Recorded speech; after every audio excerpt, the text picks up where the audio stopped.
Bem-vindo. Ativação por voz exigida. Thor. Acesso negado. Thor, filho de Odin. Acesso negado. Deus do trovão. Negado. Vingador mais forte. Negado. Vingador mais forte. Negado. Droga, Stark. Playboyzinho. Bem-vindo, Playboyzinho. Boa noite. Eu sou o Thiago e eu vou falar sobre a definição de eletroerosão.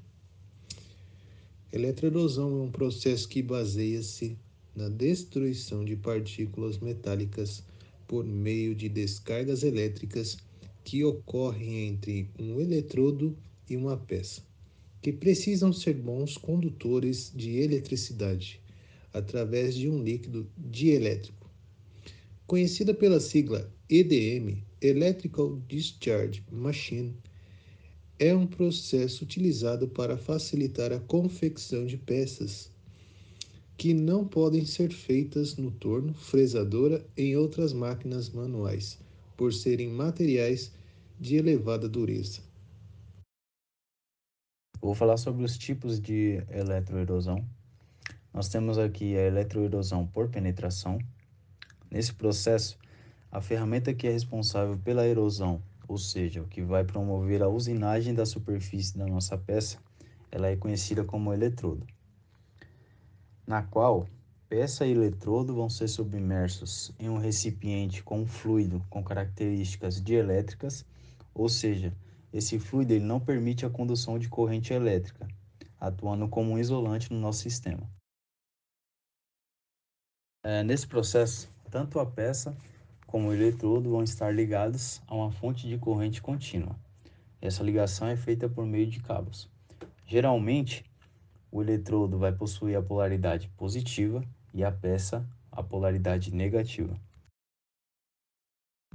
Como foi dito no slide anterior, aqui na imagem ao lado nós podemos perceber o nosso cabo positivo ligado ao eletrodo e o nosso cabo negativo ligado ao nosso fluido dielétrico e à nossa peça.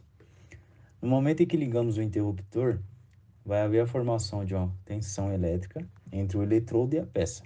Porém, nesse primeiro momento não vai haver a passagem de corrente. Por quê? Porque o nosso fluido dielétrico está atuando como isolante no nosso sistema.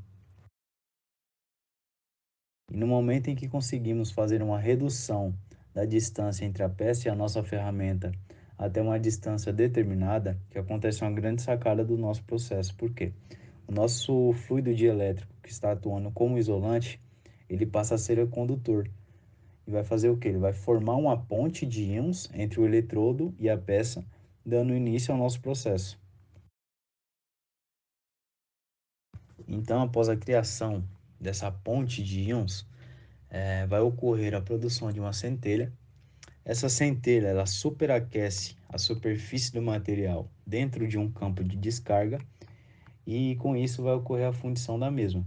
Então estima-se que, dependendo da corrente que está sendo aplicada, a temperatura daquela região da centelha possa variar entre 2.500 e 50.000 graus Celsius. E a continuidade desse processo será relatada pelo meu colega Wagner nos próximos slides.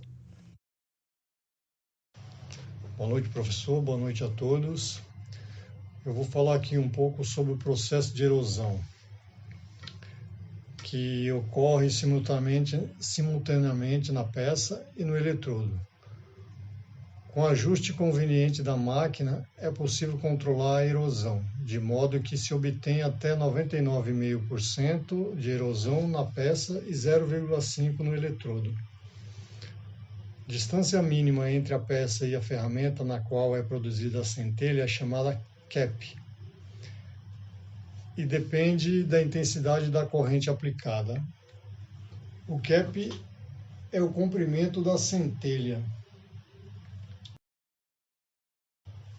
O tamanho do cap pode determinar a rugosidade da superfície da peça. Com um cap alto, o tempo de usinagem é menor, mas a rugosidade é maior. Já com cap mais baixo, implica maior tempo de usinagem e menor rugosidade na superfície, conforme a figura apresentada. As partículas fundidas, desintegradas na forma de minúsculas esferas, são removidas da região por um sistema de limpeza e no seu lugar fica uma pequena cratera. O dielétrico, além de atuar como isolante, participa desta limpeza e ainda refrigera a superfície usinada. O fornecimento de corrente é interrompido pelo afastamento do eletrodo. O ciclo recomeça com a reaproximação do eletrodo até a distância do cap, provocando uma nova descarga. Descarga excessiva ao longo de toda a superfície do eletrodo fazem a usinagem da peça. A frequência das descargas pode alcançar até 200.000 ciclos por segundo na peça e ficar reproduzida uma matriz, que é uma cópia fiel do eletrodo, porém invertida, conforme apresentada nas imagens do slide.